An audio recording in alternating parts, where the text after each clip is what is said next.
Antes de la llegada del Inca, mineros caravaneros provenientes del río Loa atravesaban más de 350 kilómetros en búsqueda de la turquesa, en la mina con el mismo nombre en el Cerro Indio Muerto, lo que hoy conocemos como Mina El Salvador.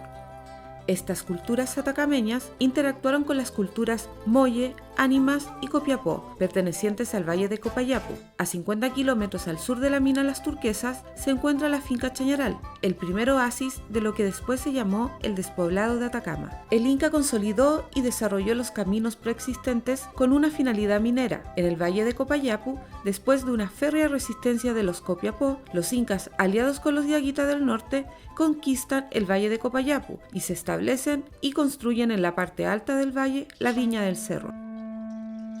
Es un centro minero metalurgista. ¿Qué quiere decir esto? Ahí habían 26 hornos que fundían mineral.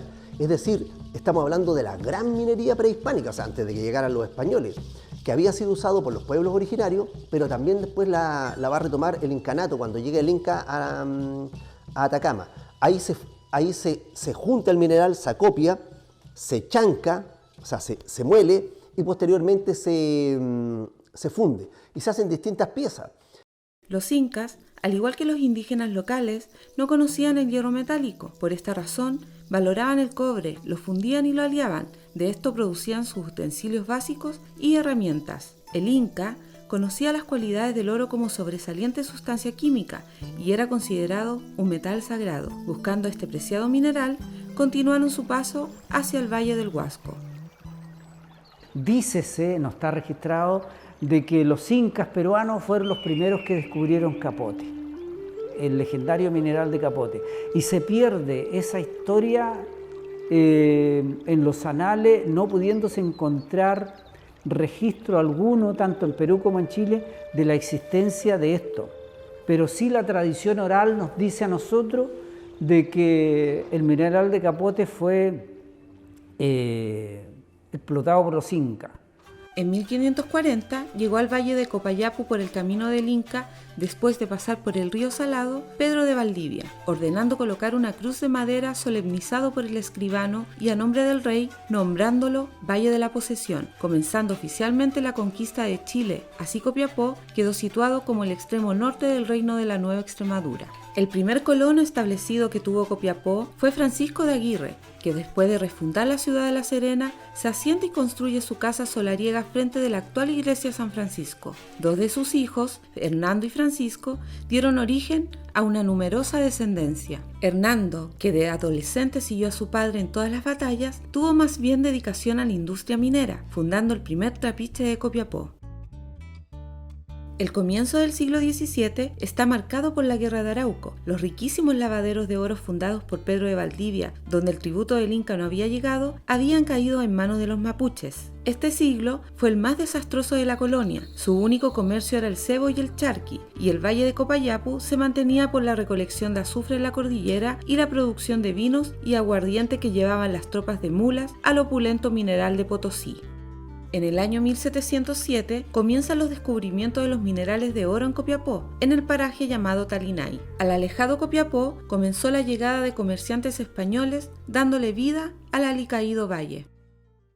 El año 1713, un viajero francés, Amadeo Fraser, que viene por acá, por esta zona, ve tal cantidad de minerales que él hace un cálculo, que esta provincia, que en ese momento no era una provincia, era un partido, era parte de la provincia de Coquimbo, necesitaría a lo menos 40.000 personas para poder cubrir el conjunto del trabajo de minero.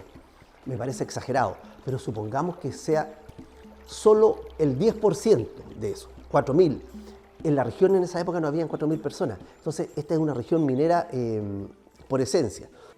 Al año siguiente se conforma una sociedad para enviar una expedición de cateo a un paraje entre la hacienda de Potrero Grande y la estancia de Jarilla. Esta nueva veta de plata la bautizaron como Nuestra Señora del Carmen.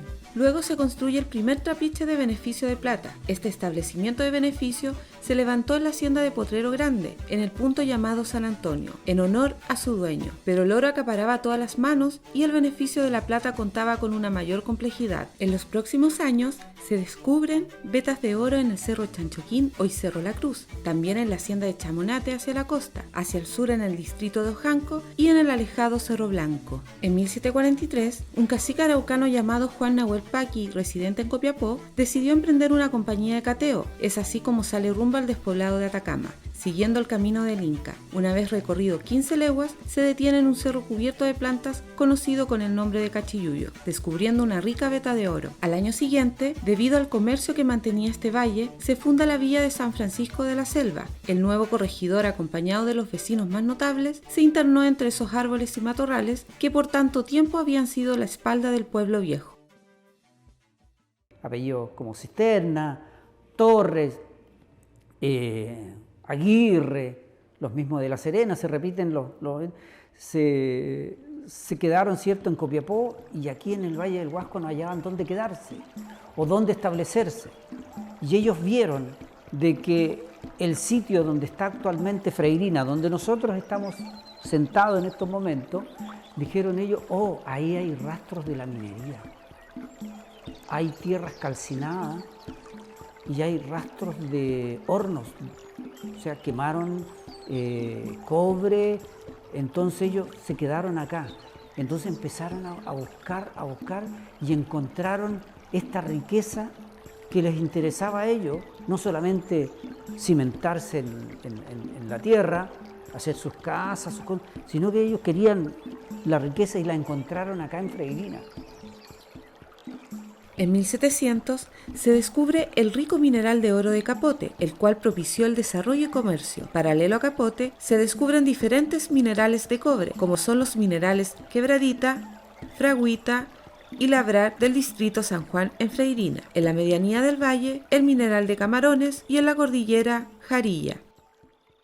Desde acá del mineral de Camarones, una vez que ya empezó a aprovecharse la minería, se ya entró hacia el depósito, un lugar que está cerca de Vallenar. Y habían buenos troperos y bueno, era un gran sacrificio, y después empezaron a llegar a inmunizarse en carretas. Entonces esa es una historia que la verdad hemos vivido de estos años en estos lugares por mi abuelo, porque ellos contaban la historia y creo que fue digamos, una parte bien sacrificada en esos años por acá.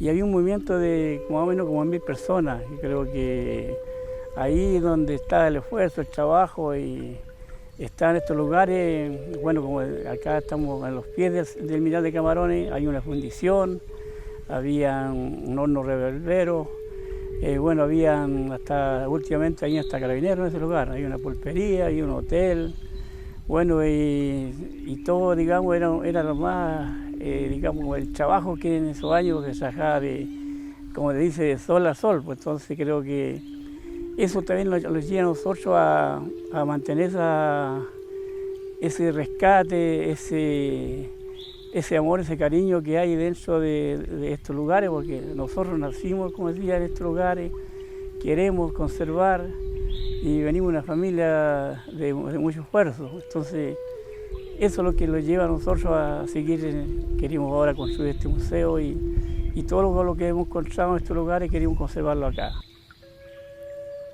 La minería fue desarrollando otros campos económicos para poder desarrollar la zona y el sector. Por lo tanto, Freirina en esa época ostentaba la categoría de ser el lugar o el pueblo o la aldea, porque todavía no era ciudad, ¿cierto?, de más importancia acá, en el Valle del Huasco.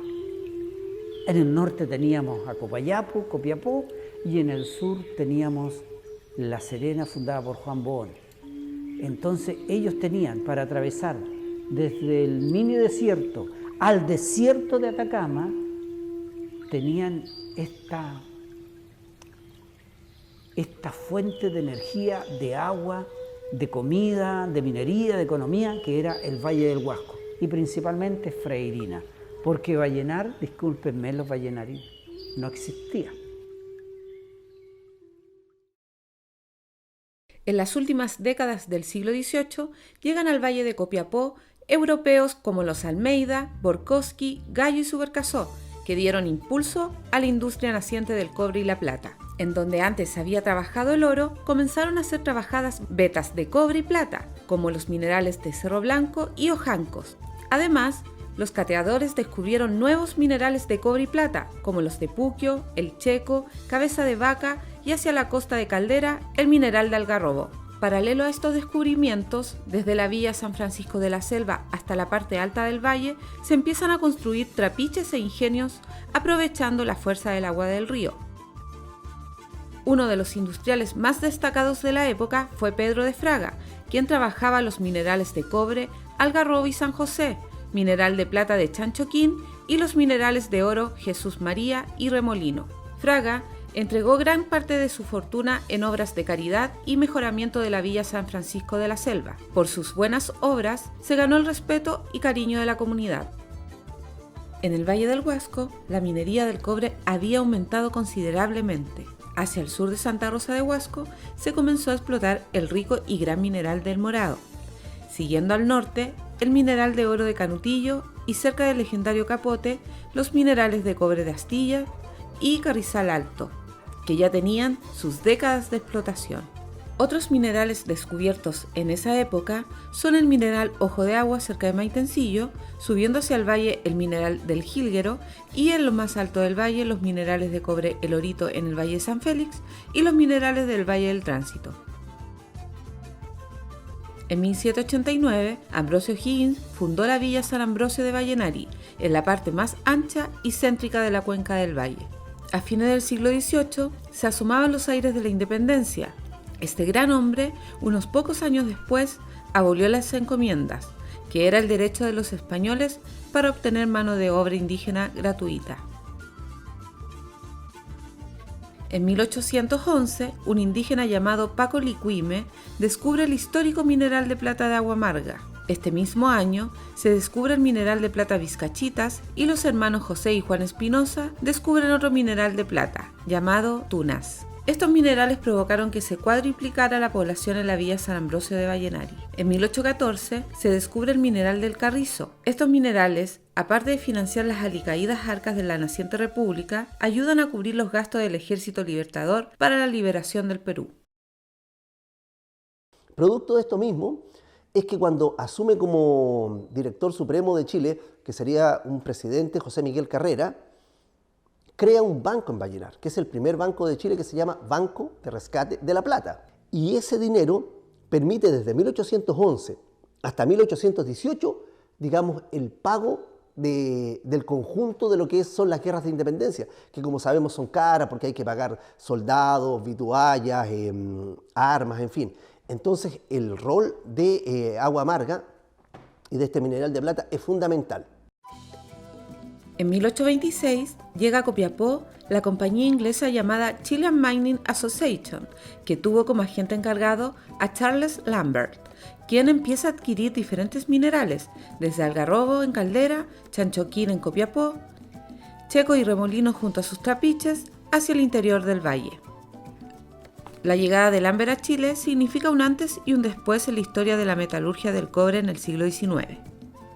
Antes de la llegada de este importante ingeniero, los minerales de cobre que se fundían en el Chile colonial y a principios de la República eran óxido por sobre el 40% de ley de cobre.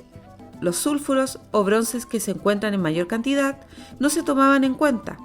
Lambert en Europa había conocido el método y hornos de reverbero tipo galés, que refinaba los minerales sulfurados de cobre en varias etapas. Estos nuevos hornos calcinadores producían un calor reducido pero constante, que eliminaban progresivamente el azufre, mientras se oxidaba lo demás. Estos hornos con cámaras separadas, unidos a una chimenea que se elevaba por lo menos unos 8 metros de altura para crear una fuerte corriente de aire ascendente y expulsar los gases de la combustión. Antes del método galés en Chile, se fundía el cobre en hornos de manga parecidos a los hornos de pan en forma de ovoide. En esta época trabajaron principalmente con leyes muy altas, por ejemplo, en el caso de cobre tenían a partir de 15% cobre. ¿Por qué? porque claro, en esta época, hasta 1900 más o menos, no existió la tecnología de flotación, entonces tuvieron que fundir directamente el metal y eso funciona más o menos a partir de 15, 16, 18%. Entonces estas vetas de Dulcinea tenían, por ejemplo, la bronce tenía como 19% de cobre, que era interesante. En el caso de plata era igual, ¿no? Plata hasta por cientos en plata, 3%, 2%.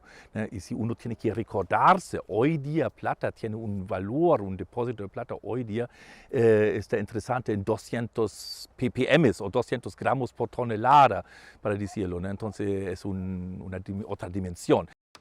En 1830, Rodríguez Sea y compañía, primera empresa agrícola y minera del Huasco, contrata al minero David Lewis, que había llegado con Lambert a Chile. Este minero había aprendido el método galés trabajando al lado de Lambert. Es así como instala 4 hornos de reverbero en la fundición Perales Viejos, cerca de Vallenar. De esta manera, se da comienzo a la progresiva instalación del método galés en la región. En la década siguiente, estos nuevos hornos llevarían al país a ser el primer productor de cobre en el mundo. Lambert no solo fue el padre de la metalurgia del cobre, sino que también, gracias a él y a petición del gobierno, llega a Chile uno de los científicos más destacados del siglo, Ignacio Domeyko, que, desde su llegada, la minería tendría una mirada más científica. Estamos en un margen continental activo, significa estamos cerca de una zona de subducción, significa en una forma la placa oceánica de Nazca se subduce debajo de nosotros con una velocidad bastante rápida y eso, claro, produce algunos factores aquí, algunos sistemas geológicos aquí en la región. Por ejemplo, un par de cosas conocemos, terremotos, volcanes y, como último, los grandes depósitos que tenemos aquí en la región. En la región Atacama visitó Darwin y otros grandes científicos, Burmeister, Filippi y otro más en 1830, 40, 50 y eso significa ya estaba en conocimiento que Atacama es algo bien especial y así es, ¿no? Por una parte que tenemos esta situación bien compleja geológica al fondo y tenemos también la ventana porque no hay vegetación tanto, ¿no? Y llamó mucha atención, llamó a los científicos en esta época la riqueza de minerales, digamos, de mina. También llamó atención una cosa que capaz para una persona común no llama tanto atención, las grandes masas de rocas intrusivas. Si uno está ahí en la cordillera de la costa, nota que hay rocas intrusivas casi por toda la costa y como son intrusivas, normalmente en toda parte del mundo tienen sus 10 kilómetros de extensión, eran cámaras magmáticas, ¿no? Y ahí cristalizaron, pero aquí no. Aquí entre La Serena, Freirina, Copiapó hasta Chañaral, todo rocas intrusivas. Y eso llamó atención porque en esta época ya estaba claro que estas rocas se forman en la profundidad, pero no en gran cantidades normalmente. En 1827, el más importante cateador del norte chileno, Diego de Almeida, descubre el mineral de cobre Las Ánimas, ubicado a unos 28 kilómetros al oriente de Chañaral. El 2 de septiembre de 1830, cuando el gobierno, de manera oficial, ¿cierto?, declara o habilita la caleta de Flamenco y también la caleta de Las Ánimas para exportar minerales. Entonces ese suceso es importante dentro de la historia del norte chileno. Por eso nosotros decimos que aquí comienza realmente el auge de la minería. Y ahí se consolida una localidad, una aldea que llegó a contar en su momento más esplendoroso cerca de unos 3.000 habitantes. Contó con escuela. En 1871 llegó el ferrocarril a Las Ánimas, ¿no?, que le dio bastante movimiento a las minas que se trabajaban en ese sector. Contó con hornos de fundición en varias minas. Hay una historia ahí que comienza en esos años y la consolida Eduardo Miller. En 1839, 1840, este inglés empieza a trabajar las minas del Salado junto a otros mineros, ¿ya? Y se establece y construye su casa habitación en el Salado, ¿ya? Y en 1841 él solicita al gobierno, ¿cierto?, habilitar los primeros hornos de fundición, los establecimientos acá en Chañaral, en el sector donde está la hostería, que después Agustín Edwards le compra, ¿cierto?, a Eduardo Miller sus hornos de fundición, y ahí ya surge una empresa potente en el desarrollo metalúrgico, ¿ya? Pero Eduardo Miller es muy importante en la historia del Salado y también en la historia nuestra, porque así como José Manuel Zuleta continúa la labor de Diego Almeida, Eduardo Miller lo hace en el Salado. En 1832, el arriero y leñador nacido en el pueblo de San Fernando, Juan Godoy, descubrió mientras recolectaba leña para las fundiciones de cobre El Moy y Bandurria un rico rodado de plata en el cerro de Chañarcillo. El 19 de mayo de ese mismo año se presenta ante el juez de minas de Copiapó, Miguel Gallo Vergara, y los hermanos Juan y José Godoy para hacer el pedimento de la veta de plata La Descubridora.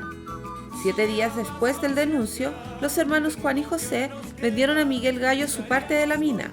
Así comienza la historia de este importante yacimiento, el Nuevo Potosí de América. Gallo se asocia con su cuñado Ramón Ignacio Goinechea y Francisco Ignacio Osa. Estos 3 hombres son los primeros en disfrutar de las riquezas de Chañarcillo. Y en el fondo, gracias a Chañarcillo, que como digo organiza el Estado chileno, la República de Chile, comienza el capitalismo propiamente tal en Chile porque empieza a haber moneda, comienza a haber dinero constante y sonante. Los ricos terratenientes, que se llamaban ricos terratenientes de la zona central, tenían tierras, tenían caballos y hacían que la gente estuviera en estado de semi-esclavitud, pero no tenían dinero. En 1845, el ingeniero escocés Joan Moat fue el primero en intentar la instalación del ferrocarril entre la costa y Copiapó. En esta época, el transporte de minerales se hacía en tropas de mulas o burros o lentas caravanas de carretas que lo hacía un transporte lento y costoso. En 1848 se descubre el rico mineral de Tres Puntas y Buena Esperanza en la cercanía de lo que hoy es Inca de Oro. Buena Esperanza, después de Chañarcillo, es el mineral con mayor producción de plata de la región. La idea del pionero Moat fue retomada en 1849 por un conocido navegante de las costas del norte chileno, Guillermo Wheelwright, que en 1840 había inaugurado el primer servicio de navegación a vapor del Pacífico, recorriendo los puertos desde Valparaíso hacia el norte, pasando por los puertos de Huasco, Copiapó hasta el Callao. Wheelwright, en sus esporádicas estadías en el puerto de Copiapó, se había percatado de la ineficiencia del transporte hacia las costas. Es así como se inició la creación de la compañía de ferrocarril. Esto sumado principalmente al interés del más importante empresario desde ese entonces en Copiapó, Agustín Edwards, y el multifacético escritor copiapino José Joaquín Vallejos. 14 socios, principalmente industriales mineros de Chañarcillo, constituyen la compañía que era presidida por Edwards. En los próximos barcos de Wheelwright se llevó a cabo el traslado del puerto de Copiapó a un nuevo puerto, nos referimos al puerto de Caldera. En 1851, la compañía de ferrocarril inaugura el tramo Caldera-Copiapó. El ferrocarril de Caldera-Copiapó fue la primera red ferroviaria de Sudamérica. En el año 1854 se prolonga hasta Pabellón, 37 kilómetros al interior de Copiapó. En el año 1860, una compañía inglesa construyó el tramo de Pabellón hasta la estación Juan Godoy en Chañarcillo. 7 años después, se inaugura la estación de Los Loros y San Antonio.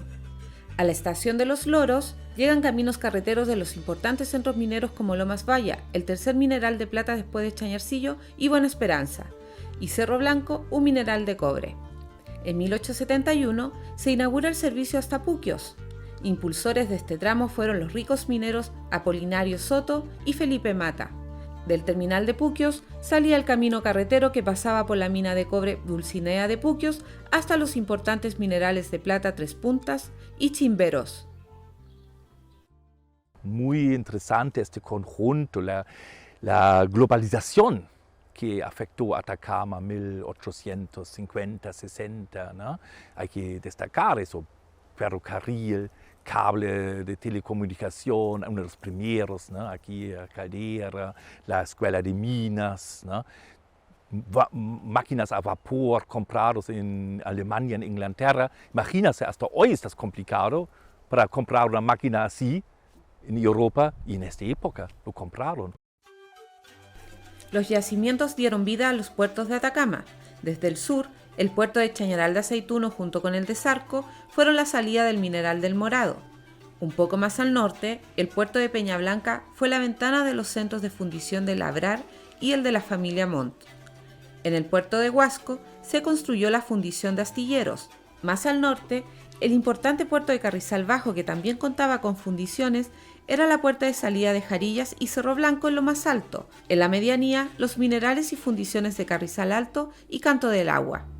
Los minerales de estos importantes yacimientos de cobre, sumados a otros, eran llevados en tren hacia el puerto mayor de Carrizal Bajo. Continuando hacia el norte de la región, el puerto de Caldera por unos años fue el más importante después de Valparaíso. Las Ánimas y el Salado tuvieron salida por Chañaral, mientras que el mineral de Carrizalillo lo hizo por el puerto de Pan de Azúcar.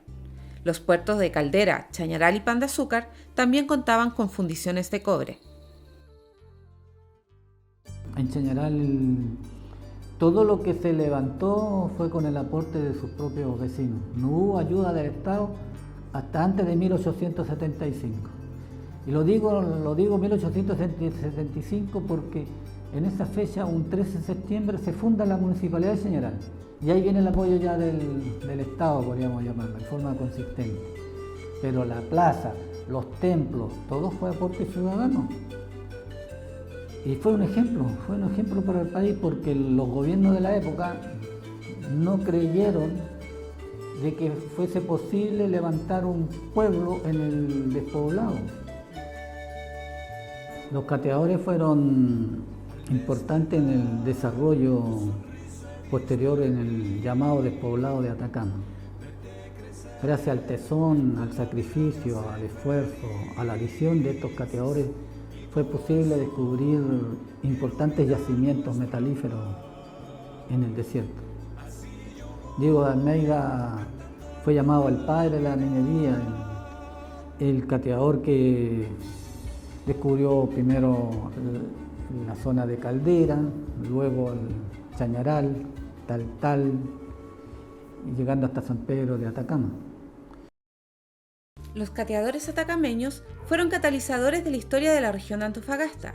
Uno de ellos, el copiapino José Antonio Moreno, hace descubrimientos de yacimientos de cobre en la cercanía de Taltal y al sur de Paposo. El huasquino José Santos Sosa es otro de los cateadores que se instaló en la caleta La Chimba, descubridor del salitre en el Salar del Carmen. José Díaz Gana trabajó en Copiapó en el sector de Potrero Seco y según el relato de Vicuña Maquena, también trabajó la mina San José y dirigió una compañía de cateo descubridora del rico mineral de plata de Caracoles. A la sombra de las compañías de cateo chilenas, miraban hacia el norte las casas Waddington y Gibbs, instaladas en Atacama, y un personaje trabajó como fogonero y maquinista en el ferrocarril de Carrizal Bajo, John Thomas North. Comenzaba la Guerra del Pacífico, las faenas se paralizaban casi del todo. El batallón cívico copiapino es el primero que se pone en pie de guerra. Luego se crean compañías de voluntarios de los diferentes distritos mineros de Atacama, como Puquios, Chimberos, Cerro Blanco, La Florida, Lomas Vallas, Carrizal Alto y Labrar. También llegan voluntarios desde Chañarcillo. El ferrocarril es el encargado de traer a los primeros voluntarios. El 14 de octubre de 1979, el batallón Atacama, al mando del teniente Juan Martínez, era el embarcado desde Caldera con destino a Antofagasta, sumándose a los ejércitos de línea. Antes de la Guerra del Pacífico, la industria minera atacameña ya venía en declive. Muchos yacimientos ya se encontraban agotados, por lo que la mano de obra y los inversionistas se trasladaron a las salitreras, cuya explotación no era tan compleja y no requería de tanta inversión. La falta de inversión en tecnología agudizó la decadencia de la industria minera de esos tiempos en Atacama. El mundo avanzaba más rápido y la región se estancaba. Hay un gran cambio de paradigma en la minería. Digamos, entre una minería inglesa, de los ingleses, es así, los vitas, de las vitiformes, se llama depósitos vitiformes, ¿no? que se extienden con una ley muy alta, pero casi nunca más de 2-3 metros de ancho. pero con una ley capaz de 20%. Pero estos depósitos son limitados. Y claro, llegó una idea, busquemos depósitos con poca ley, 3% máximo en esta época, pero grandes, grandotes. El norteamericano William Braden, en 1902, funda la Braden Copper Company e invierte en el Teniente, pero años más tarde, debido a diferentes situaciones económicas, se ve la obligación de vender parte de la compañía, cediendo la mayoría de la empresa a los nuevos socios. En 1911, compra otra mina de cobre llamada Chuquicamata. Braden se dedicaba personalmente a encontrar grandes yacimientos y después venderlos. En el Teniente, había adquirido los primeros conocimientos del negocio minero en Chile. En 1913, compra la compañía chilena minera de Potrerillos, la que pasaba por un déficit económico. Ese mismo año, gracias a las nuevas tecnologías norteamericanas, realiza 196 sondajes en Potrerillos. En 1916, se vio la obligación de buscar nuevos socios para estas colosales inversiones. Es así como llega a Potrerillos la Andes Copper Mining Company, al alero de la poderosa Anaconda, que dotó al mineral de una modernísima infraestructura. Ese año comienzan las obras de ingeniería que requería este tipo de nueva minería. En Caleta Barquito, al sur de Chañaral, la compañía puso ahí su primera piedra, comenzando la construcción de un puerto de embarque y una casa de fuerza. Además, comienzan las obras del embalse La Ola y se construye el ferrocarril desde la estación de Pueblo Hundido, que se encuentra a 763 metros de altura, llegando hasta los 2.880 metros en Potrerillo, traspasando un total de 12 túneles. En 1920 comienza la construcción de un campamento distinto al trazado originalmente. Este campamento se construye adaptándose a la topografía del terreno. Ese mismo año, la Andes Copper inscribió legalmente al campamento bajo el nombre de Potrerillos. Este tipo de empresa, aparte de ser un trabajo muy sacrificado, estaba alejado de todo, teníamos sí las comodidades, estoy hablando yo del tiempo mío, del año 50, 60, por ahí más o menos ya estaba todo. Teníamos hospital, escuela, cine, pulpería, bueno, retén de carabineros, una ciudad muy formada, incluso el hospital uno de los mejores de Sudamérica. Ahora en cuanto a los gringos, el gringo fue jodido en la pega, hacía una cosa que no le gustaba, te iba inmediatamente porque eran los patrones. Entonces esa fue una de las cosas que aprendió la gente también, a tener mucha disciplina. Él le daba la garantía de tenerle parte donde divertirse, hablemos de los clubes, club social, club obrero, habían otros también que tenían harto donde la persona divertirse, pero tú eras dueño de tu persona y tú sabías tu comportamiento. Dentro del sistema de vida que nosotros nos damos cuenta ahora que ya somos adultos, ya tenemos conocimiento, se veía mucho el clasismo. ¿En qué sentido? Estábamos divididos por campamentos. Entonces las primeras personas que llegaban iban escalando de acuerdo a lo que ellos dependían de cada departamento y se iba de acuerdo a la categoría empleado, después supervisor, e incluso algunos llegaron a ganar dólares, como fue el caso de mi padre, que se le dio la oportunidad también porque al pasar a ser supervisor tenían esa facilidad. Eso ahora, estando ya, como vuelvo a repetir, adulto, uno se da cuenta de las diferencias que nos hacían, pero lo bonito, como nosotros como niños, no nos dábamos cuenta. En la escuela éramos todos iguales. A fines de los años 30 se crea el salitre sintético. Sumado a la crisis de los Estados Unidos, la Gran Depresión, fue el fin del ciclo expansivo del salitre chileno, que obligó al país a reorganizar la industria minera. En esa época se crea la Caja de Crédito Minero en apoyo al fomento de la pequeña minería. Su objetivo era otorgar créditos para la instalación de plantas concentradoras para los mineros que tuvieran reservas. En 1930 empezaron a operar las plantas El Salado, Punta del Cobre y Tambillos. Chile, enfrentando una gran crisis, antiguos yacimientos comienzan a retomar vida. La llegada de los señores Calleja debe haber sido por allá por el año 32, 33, una vez que las salicheras ya tuvieron que parar porque, bueno, todos sabemos el problema del salitre. Y don Paulino Calleja, que era el patriarca, digamos, con la Margarita Zamora, hicieron ya platita y ya se empezaron a preparar para hacer una planta. Y la consiguieron. Capote dio vida a Freirina y dio vida a Vallenar. Es así como la gente deseaba, los vallenarinos, los freirines y todo, venir a trabajar a Capote porque era el tiempo, el auge que tenía en ese tiempo el oro. Fue un mineral tan rico, que empezó a explotarse otros minerales y los Callejas empezaron ya a comprar, como te digo, los primeros camiones que tuvieron, empezaron a comprar otra sierra, compraron Astilla, compraron después Quebradita, El Morao y empezaron a expandirse, Farellón Sánchez para el sur, pero eso todo lo dio Capote. Como paró Capote, mis suegros se había quedado en Capote preparando todo lo que había que traer para acá, el laboratorio, cambiarlo. Así que ya el laboratorio en Astilla ya estaba casi listo. Y mi suegro vino ya a terminar de arreglarlo y ponerlo en marcha. Entonces inauguraron la planta, le hicieron el champañazo, don Paulino Calleja y la señora Margarita Zamora. Yo me acuerdo tan bien como fue la vida. Y después vino el asado para toda la gente. Seguí ahí 10 años. De los 10 años de trabajé ahí, después me mandan a Quebradita. Allá no había calculadora, nada. A mano alzada. Con la pura calculadora de aquí, saber dividir, a mano, multiplicar, todo a mano. Bueno, y recordar a todos los grandes amigos de esos años, de la década del 50, del año 60, y como te digo, Capote, para nosotros lo vamos a llevar siempre en el corazón. Yo siempre he dicho, yo soy capotino, orgulloso. Reportando a lo que es historia propiamente tal, el distrito minero que hoy se denomina Inca de Oro, porque antiguamente era San Pedro de Nolasco, después Cuba, y en 1938 pasó a llamarse definitivamente Inca de Oro. La importancia para la minería,